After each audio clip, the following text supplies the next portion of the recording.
Phil Gall was born on June 1st, 1968, and by the fall of 1994, he was 26 years old and hard to miss.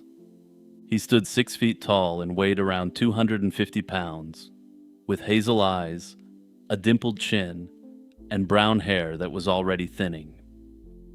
He worked as a roofer in Dayton. His tools were his livelihood, and he'd accumulated about $1,000 worth of them. He had a wife, Helen, and a daughter who was just 5 months old that October. By every account his family has given, Phil's life was pointed forward, not sideways. On Thursday, October 13th, 1994, at around 11 at night, Phil left his house, walked a short distance, and boarded a city bus near Huffman and Seminary Avenues. He was headed for downtown Dayton, and by some accounts there was a mundane reason for the trip. He'd reportedly argued with Helen that evening and left to cool off. Couples argue, and people take walks, and it was an ordinary ride on an ordinary route. What makes it extraordinary is that it's the last stretch of Phil Gall's life anyone can actually verify. The driver of that bus later recalled him, and he noted that Phil got off downtown and was seen walking in the direction of the Asylum, a nightclub on South Patterson Boulevard. Past that point, there is no verified trace of Phil Gall anywhere, and his roofing tools sat untouched where he'd left them. That detail is potentially important, since the cops investigated whether he left voluntarily. Personally, it seems unlikely to me that he would have left behind the exact tools he would have needed to start a new life, but I digress. Whether Phil ever reached the club's door has never been publicly established, and nobody inside is on record confirming he made it in that night.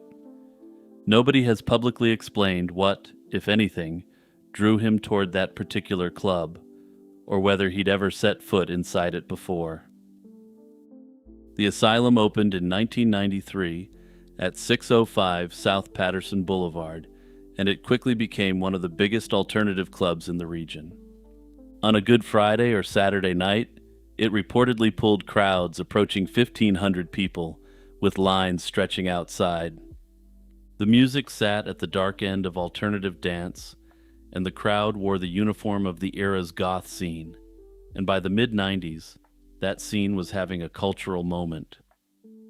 The Crow hit theaters in May of 1994, and pretty much every other guy around a certain age thought he could pull off the look. Interview with a Vampire arrived that November, 1 month after Phil vanished, just to give a bit more context of the culture at the time. None of that made the Asylum legitimately sinister by any means. Clubs like it existed in every mid-sized American city, and the overwhelming majority of the people in them were people out looking for a good time. If this happened today, the idea that goths had done something to Phil might sound absurd, but this was the mid-90s, and things were a bit weird. The country was barely out of the satanic panic, a stretch of the 80s and early 90s when daycare workers and heavy metal fans were dragged into court over ritual crimes. While the extent of the truth of these allegations are controversial, most people now agree that a significant portion of America was caught up in a baseless moral panic. Police departments had trained officers in occult crime, and plenty of ordinary Americans still believed numerous competing cults were operating in their cities. A place like the Asylum didn't have to do anything wrong to collect rumors. It just had to exist, and have guys who looked like Brandon Lee and the Crow. The building outlived the scene, cycling through names before the club era ended in 2005, and today it houses an emergency shelter for homeless and runaway youth. But in October 1994, it was the most gothic address in Dayton, and Phil Gall, a roofer with a flannel shirt and a baby at home, was last seen walking toward it. For 14 years, the case sat quiet, and his family reportedly held a memorial service within the first year, and in 2002, the state of Ohio declared him legally dead. And that's where things stood until May of 2008, when a retired Dayton police lieutenant named David Williams gave an interview that ran in the Dayton Daily News. Williams had spent part of his career as the department's go-to specialist on occult and gang activity, and he said he'd taken an interest in the Gall case from early on. According to his account, he went into the asylum undercover during the original investigation and found a crowd he described as gothic and vampire-like. More importantly, he said a bartender at the club told investigators what had happened to Phil. The claim was that Phil had been slain and beheaded in an occult ritual, reportedly carried out on an upper floor of the building. His head, the bartender supposedly said, was sold to an occultist as a relic that could be invoked to summon dark forces. His body, it was claimed, was carried down into the storm sewer tunnels below the city that could be reached from the club, and it was left there, never to be found. This claim didn't come from physical evidence, and it didn't come from a named witness speaking on the record. It came from a single unnamed bartender, relayed by a single retired officer, 14 years after the fact. By the normal standards of a missing persons investigation, it's about as thin as testimony gets, but it was also the only explanation anyone had ever offered.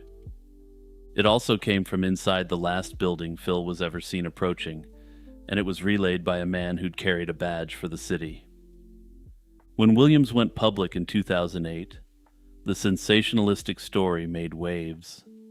But despite that, nothing really changed. No charges were filed, and no suspect was ever publicly named. Dayton's storm sewer network runs somewhere around 800 miles, a buried second city of concrete passages beneath the streets. Sewer workers have described one chamber so large it's nicknamed the Gymnasium, spacious enough to drive trucks through or play a soccer game in. People shelter down there in the winter, and workers who know the system have warned that a hard rain can flood the passages fast enough to sweep a person into the Great Miami River. When investigators searched the tunnels that were reasonably accessible from the area around the club, they found no body and no physical evidence of any crime against Phil. What they did find were occult markings on the walls, and to many people, this was proof that something ritualistic had happened down there. In my view, markings prove that someone stood in a tunnel and drew markings, and not much beyond that. Teenagers with spray paint have graffitied American cities for as long as spray paint has existed. While the city grew a dark legend surrounding this mysterious disappearance, Phil's mother worked the case like an investigator. Her name was Kathy Gall, and over the years she did much of the legwork herself. This included personally tracking down the bus driver whose recollection remains the last confirmed sighting of her son. She chased every channel available to a working-class family with a missing adult son, and eventually that included a psychic who told her Phil would be found in water. Kathy reportedly stood on the bank of the Great Miami River multiple times conducting her own searches based upon the psychic's claims, but found nothing. Unfortunately, she passed away in December of 2017, 23 years into the mystery, without learning what happened to her son. The strangest chapter came last, and it's really the story of everything that happened since 1994. Netflix came knocking, and a documentary titled Vampires in Gem City went into production. Gem City is Dayton's old nickname, and the family cooperated with the producers through roughly 3 years of interviews, despite the sensationalist nature of the film. Its promotional framing made a remarkable claim that Dayton, Ohio is home to the largest vampire coven outside of New Orleans. The documentary was reportedly close to finished in early 2024, and then, in August of that year, Netflix shelved it without public explanation. The producer said word arrived by email, and the family said they were given no real reason. Helen, Phil's wife, told reporters she'd hoped the film would air so that people would finally know what happened to her husband. But as of yet, the film remains shelved. Anyway, to give some context on this film, One of the producers appears to have previously worked on a project which claimed Bigfoot was responsible for some cold cases. And yeah, I'll just leave it at that since I think that speaks for itself. Anyway, in my view, there is nothing here that seriously points to the occult in any way whatsoever. We have Phil walking toward a goth nightclub, an unnamed bartender allegedly describing a ritual killing, and markings found in a storm sewer system. What we don't have is anything that constitutes serious evidence, and even the bartender's story reaches us secondhand through one retired officer, 14 years after Phil disappeared. If we're being really honest about what the evidence actually says, we aren't even fully sure Phil was on that bus at all, since we're relying entirely on the testimony of the bus driver. Bus drivers, by the very nature of their job, are distracted by a much more important task, namely, driving the bus. Since Phil was just a routine passenger, it's possible that he simply saw a similar-looking guy that night and his memory filled in the blanks. Notably, we can't question the bartender, test the account against contemporary statements, or establish whether this person was just repeating rumors. The vampire angle feels less like evidence than a product of its time, since this was a Gothic nightclub operating in the shadow of the Satanic Panic. Black clothing, occult graffiti, and underground tunnels were exactly the ingredients needed to turn an unsolved disappearance into something even more sinister. Something likely did happen to Phil downtown that night, and someone may know what it was. But dressing an unsolved mystery up as something more sinister does little to actually get justice for Phil and his family. I will say, though, that if the Netflix documentary was produced, the extra attention on his case is the exact sort of thing that may have brought witnesses forward and actually cracked it. Hey everyone, it's Jimmy here with my usual reminder to turn on all notifications so you know exactly when I drop new content. Also remember to drop a quick comment saying what you like to do while you watch or listen to my channel.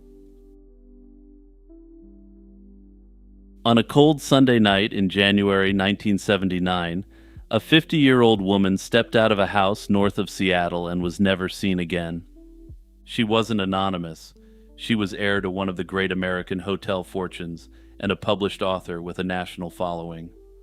Her bags were packed for a trip she'd never take. And for the previous 3 years, she had been practicing something very strange. Over and over with a new drug, she had rehearsed what she described as leaving her body.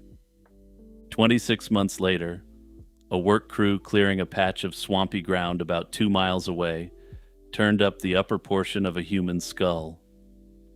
The rest of her has never been found, and no one has ever been able to say what happened in the stretch of time in between. Marcia Moore was born on May 22, 1928, in Cambridge, Massachusetts, into a high society family. Her father, Robert Lowell Moore, co-founded the Sheraton hotel chain, which grew from a single New England property into one of the biggest hotel empires on earth. Her mother, Eleanor, was an artist and illustrator with a deep interest in mysticism, and together her parents helped establish a meditation center in the hills of Ojai, California. Marcia was the only daughter among 4 children, and hers wasn't even the most famous name in that household. Her brother Robin Moore grew up to write The Green Berets and the French Connection, the book behind the Oscar-winning film. He built a career chronicling soldiers, smugglers, and cops, while his sister went looking somewhere else entirely. She married at 19, raised 3 children named Louisa, Christopher, and Jonathan, and spent 2 years in India with her young family in the mid-50s. While she was there, she studied Hindu philosophy and esoteric religious traditions. Back home, she did something almost nobody did in that era. She returned to Radcliffe as a mother in her 30s and finished her degree in 1960 at 32. Her senior thesis was a sociological survey of astrology, later published as a book. Then, in 1965, she became famous after a journalist named Jess Stern spent time at the yoga school she ran out of her home in Concord. It was one of the early yoga schools in America, and he wrote a bestseller called Yoga, Youth, and Reincarnation with Marcia as its glowing centerpiece. To thousands of readers, she became proof that an American housewife could fold herself into the downward dog position and come out looking 10 years younger. She wrote steadily after that, books on astrology, reincarnation, diet, and yoga, several of them with her third husband, Mark Douglas. By 1976, she had developed her own method of past life regression, which she called hypersentience, and she taught it through workshops and a newsletter of her own. By the mid-70s, 3 marriages had come and gone, and she was looking for her next big thing to explore the nature of reality. The next doorway she walked through turned out to be a surgical anesthetic. Ketamine was developed in the early 60s and used on operating tables and battlefields, prized because it could knock out pain without shutting down breathing.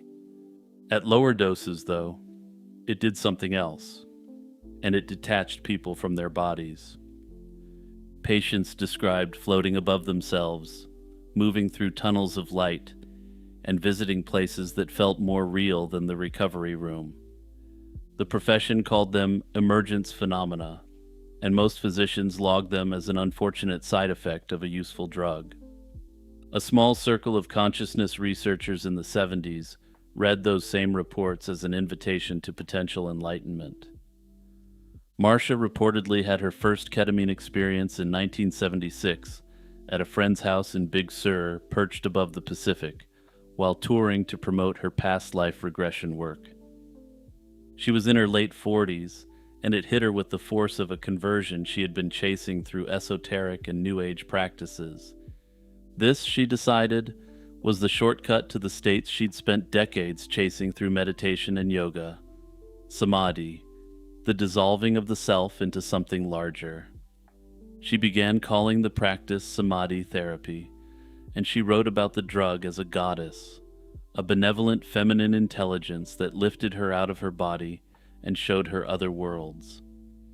She compared notes with the tiny fraternity of fellow explorers, at one point visiting John Lilly, the dolphin researcher, at his home in Decker Canyon. To put this in context, this was a guy who injected innocent dolphins with psychedelics, amongst other things that are somehow even more disturbing. There was one practical problem for Marcia, which was that you can't buy a surgical anesthetic at the pharmacy counter, but her networking abilities soon took care of that. Howard Altunian was the deputy chief of anesthesia at a Seattle public hospital, and he attended a gathering connected to one of Marcia's appearances in the city. By every account, the courtship was a blur, and one version has them engaged within a week, and they were married within weeks. Howard became her 4th husband, 9 years her junior, and, among other things, her plug for the K. He had lawful access to pharmaceutical ketamine, and before long she was ordering the drug herself, quoting his license numbers. The couple settled in the Alderwood Manor area of Linwood, a wooded suburb north of Seattle, and turned their home into a private laboratory. Marcia approached each session like a rite, with fasting, bathing, music, yoga, and controlled breathing before the injection. She transcribed dozens of sessions, and in the fall of 1978, the couple published the results as a book called Journeys into the Bright World.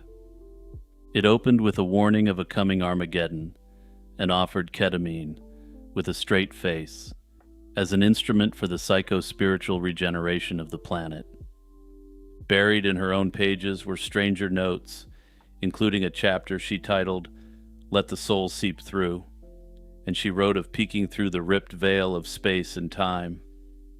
In hindsight, people would read those lines very differently than she had written them, and months after the book appeared, she was gone from that house north of Seattle.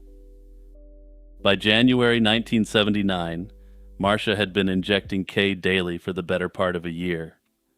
She was also hours from a trip she'd been looking forward to, with her travel arranged and a speech drafted for the days ahead. Her bags were reportedly loaded for the 20-hour drive to Ojai, the California town whose hills held her parents' meditation center. A conference on past life regression was waiting for her there, and friends later said she was excited about it. Whatever else was happening in that house, she had a calendar with things on it, and the next morning was circled. On the evening of Sunday, January 14th, by his own account, Howard went out to a movie and got home around midnight to find Marcia gone. By 4:38 the following morning, at least 4 hours after he says he walked into an empty house, Howard telephoned the Snohomish County Sheriff and reported his wife missing. By some later accounts, he never called her family back east at all after he reported her missing. The missing person report paints a bleak picture because it described Marcia as distraught. It also suggested she might be suffering from amnesia or some other mental disturbance brought on by her intense substance use. The Snohomish County Sheriff's Office worked the case hard for about a month, with deputies and search and rescue teams sweeping the woods and wetlands around Alderwood Manor. 3 weeks in, they were flying the area with infrared equipment, yet they found no trace of her. A sheriff's lieutenant named Darrell Bemis inherited the file and reportedly read Journeys into the Bright World cover to cover. He was hunting for clues in his missing person's own account of leaving her body. The strangeness was baked in from the start, because the missing woman was a nationally known psychic and astrologer. Her disappearance was effectively a bat signal to every mystic in the country, and psychic tips arrived from all over the map, each with its own vision of where Marcia was. At one point, the department reportedly went so far as to fund a seance with local psychics, which has to rank among the stranger items in the history of police budgets. Howard's behavior during those months became its own subject of study because he consulted psychics and gave an interview to a national tabloid. He took over the newsletter of Marcia's hypersentience movement, and that spring he printed a message relayed through a third party. In that printed message, Marcia announced from the fourth dimension that she had dematerialized her physical body. To her followers, this was proof of her mystical abilities, but to detectives it was a husband narrating his missing wife's disappearance before anyone had even found a body. On Friday, March 20th, 1981, workers clearing land for a construction project on swampy ground near Bothell found the upper portion of a human skull. Notably, this location was important because this was roughly 2 miles from the Altunian home. Dental records settled the question of identity within days, as the gold crowns matched Marcia Moore exactly. The county's investigators discovered that her skull had a hole in it, which raised more questions than it answered.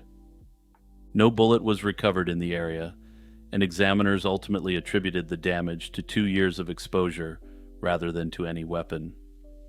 Searchers gridded the surrounding swamp and came up empty, and the rest of her remains have never been recovered. The medical examiner could establish no cause of death and no manner of death, and officially that's still exactly where the file sits.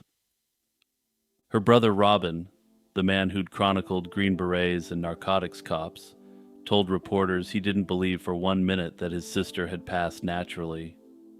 He wondered aloud about witches and cults or something related to the occult. In the decades since, 2 major theories have emerged, and neither one has ever closed the file. The first is the accident, and it comes from Carl Jansen, a London psychiatrist and one of the world's leading ketamine researchers. Jansen interviewed Howard in 1998 and laid out the scenario in his book on the drug. Marcia, distressed and dependent, walked into the winter woods with her supply, injected herself repeatedly with everything she had, and slipped into unconsciousness as the cold closed in. Dissociated people, like drunk people, lose the thread of cold, and Jansen noted her case carried the hallmarks of an exposure death in an intoxicated person. It was, in his reading, an accident rather than a decision, and he even guessed at where she'd ended up. He suggested she may have curled up somewhere out of sight, perhaps by a tree, which would help explain how searchers missed her initially. The second explanation points at the man in the house, and it arrived much later than Jansen's reading of the same facts. In 2021, after years of digging, two true crime writers named Joseph and Marina de Soma published a reinvestigation running to hundreds of pages. Their conclusion was blunt, because they believe Marcia's death was a killing and that Howard was responsible. The picture they assemble is uncomfortable, because Howard's interest in Marcia's trust income, they alleged, was immediate and unusual. He'd contacted her trust company soon after the wedding, unsettling her father. Days after she vanished, he reportedly produced a typed note concerning the transfer of that income to him. In their telling, the marriage had gone cold by its final winter, with the couple apart at Christmas and a fight in the house in her last days. They also say she had confided to a friend that she wanted off the drug and out of the marriage. And then there's the account of a woman Howard dated years afterward, who claimed he once admitted pumping Marcia full of ketamine. In that telling, he injected more and more as she went under, and left her body in a field, and if that allegation is true, it describes something close to a perfect crime. It's never been proven, and the lead detective allegedly suspected Howard, but could never assemble the proof. He was interviewed, shadowed by rumor, and charged with nothing, then left the Seattle area for a small coastal hospital. He finished his medical career in Las Vegas and passed away of heart failure in 2006 at 69, taking whatever he knew with him to the grave. Imagine waking up in the dead of night to a strange sensation, not of pain or theft, but the eerie realization that someone had been in your bedroom and cut off a lock of your hair. It sounds like a campfire horror story, yet in 1942, the people of Pascagoula, Mississippi, lived this nightmare. An unknown prowler dubbed the Phantom Barber crept into homes at night and sheared off people's hair as they slept, disappearing into the darkness without a trace. Interestingly, there's credible evidence to suggest this weird occurrence was actually a psychological operation carried out by the Axis powers. In the early 1940s, Pascagoula was a town on edge even before the Phantom Barber arrived. The population had tripled almost overnight due to the boom at the local shipyard due to the global conflict that had engulfed the world. Although this boom brought economic growth, it also strained Pascagoula's small police force and led to more petty crimes in town, even before the Phantom attacks started. Blackout rules kept the city dim at night to prevent enemy attacks, cloaking neighborhoods in near-total darkness each night. War paranoia ran high, with German U-boats reportedly lurking in the Gulf of Mexico. People suspected that any neighbor or newcomer could be an enemy spy. In this tense atmosphere, the sudden string of hair-snipping break-ins sent Pascagoula into full-blown panic. The first reported incident came around midnight on June 5, 1942, at the Our Lady of Victory's convent. Two girls, 11-year-old Mary Evelyn Briggs and 12-year-old Edna Marie Heidel, awoke to see a shadowy man. One girl later described him as a short, stocky figure in a light-colored sweatshirt, and the girl's screams rang out, but the intruder had already vanished. Each girl found a chunk of her hair had been neatly clipped off, and the two youngsters were both shaken and stirred, but otherwise unharmed. Just a few days later, the Phantom Barber struck again. This time the target was 6-year-old Carol Petty, who was asleep in her bedroom across town on a Monday night. The intruder cut open the window screen and crept in while Carol and her twin brother slept. By morning, Carol's lovely blonde curls had been cruelly shorn. Her brother, beside her, didn't appear to have any of his hair taken. The bold prowler once again vanished without seriously harming anyone, taking only stolen locks of hair. At the Petty home, investigators did find one clue: a sandy footprint on a chair beneath the window, suggesting the culprit had stood there to enter and exit. The community was alarmed and baffled, and law enforcement was stumped. The police chief admitted he couldn't imagine what would drive a person to commit such bizarre break-ins. Aside from the cut window screens and an occasional footprint, the phantom left little trace. All the targets so far were young and female, which led parents to dread that their own daughters might be next. Many residents began sealing their windows shut despite the summer heat. Then the pattern shifted dramatically. In mid-June, the intruder invaded the bedroom of the Heidelbergs, a local couple, and attacked them with an iron bar. Both survived, but the violent assault marked a dangerous escalation from the earlier hair thefts. Some in town questioned if this was even the same perpetrator, since nothing was stolen, not even hair, and the brutality was unprecedented. Nevertheless, police believed the phantom barber had turned violent. The very next week, a final incident seemed to confirm the barber's evolving tactics. A woman named Miss Taylor woke feeling a nauseating smell, and later discovered a portion of her hair had been cut off while she was unconscious. Investigators suspected the intruder used an anesthetic to keep her asleep while he took her hair. It was another brazen break-in and assault, though fortunately Miss Taylor was not otherwise harmed. For several weeks that summer, Pascagoula felt under siege by an invisible menace. With a prowler literally cutting hair off people's heads, everyday life took a surreal turn. Men refused to leave home for night shifts at the shipyard, insisting on guarding their families, causing significant delays in building ships for the fight against the Axis. Nearly every able-bodied man armed himself and joined in local neighborhood watch groups, again leading to diminished output at the local factories. The authorities publicly promised that they would have the case fully wrapped up by July 1942 and deployed all their resources to catching the phantom. In a rare move, the Army relaxed the town's nighttime blackout restrictions to shed a bit of light on the streets, hoping to make it harder for the prowler to hide. Despite these efforts, July 1942 arrived with no arrests and no new leads. The phantom barber seemed impossible to catch. To make matters stranger, a rash of other nighttime intrusions was reported nearby. In those incidents, the prowler did not cut hair at all, but would slice open window screens and scatter clothing and dishes around the homes. Whether this was the phantom barber indulging in further mischief or a copycat playing pranks, nobody could say.